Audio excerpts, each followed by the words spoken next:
Getting closer and closer now. Tonight, we're introducing you to a Paralympian who calls the Queen City home. Yes, Carson Clough is a man of many talents, from swimming to running to biking and apparently making a good cup of coffee. Ooh. Yeah. He's a barista. Yes. On demand. I love My favorite. Mine too. Sports director Nick Carboni has more on his amazing journey to Paris that includes bouncing back from a terrifying accident. And as you watch, if you want to help Carson on his journey, please scan the QR code that'll be on your screen. I'm trying to put all the stress that I have into all of my workouts. So by the time the race comes around, it's just I either put the work in or I didn't. Rock and roll.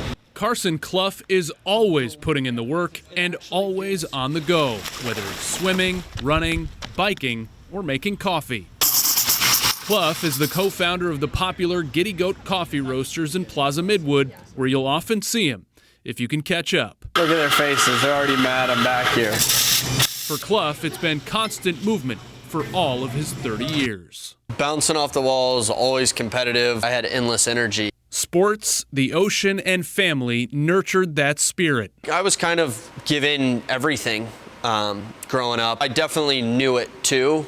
And so that was one of the aspects that allowed me to kind of really push outside the limits. Clough excelled in the classroom and in athletics, playing some lacrosse at UNC before graduating with degrees in biology, chemistry, and entrepreneurship.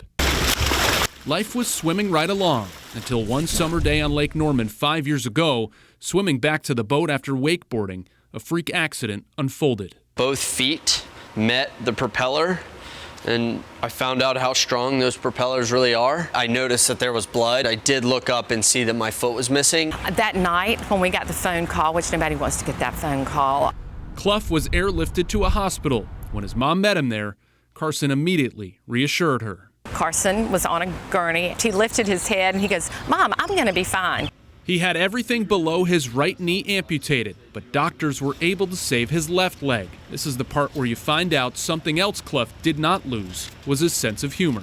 My right foot is still up there, so if you find it, you can keep it.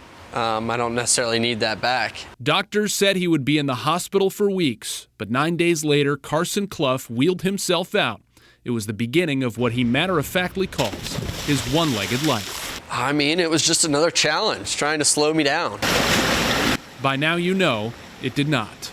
After a month, Clough got his first prosthetic leg and immediately began testing it out by taking small walks at Freedom Park. I just really had the mindset that wasn't exactly prescribed by all my doctors, but the more pain that I can put it through in the beginning, the better off it'll be in the end. Walking was the first step, then running, then a running leg, then biking and swimming. All of a sudden, USA Triathlon invited him for a test in Colorado Springs. Wasn't anything I did in my two-legged life.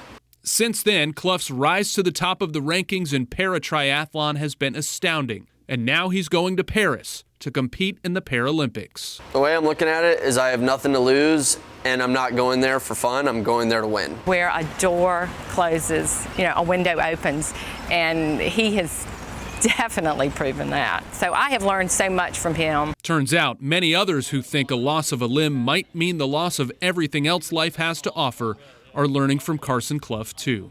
Put a goal out there that you're not supposed to be able to get to and go get it. And that's what I'm doing, and if I can inspire people along the way, I'm obviously stoked about that. For WCNC Charlotte, I'm Nick Carboni.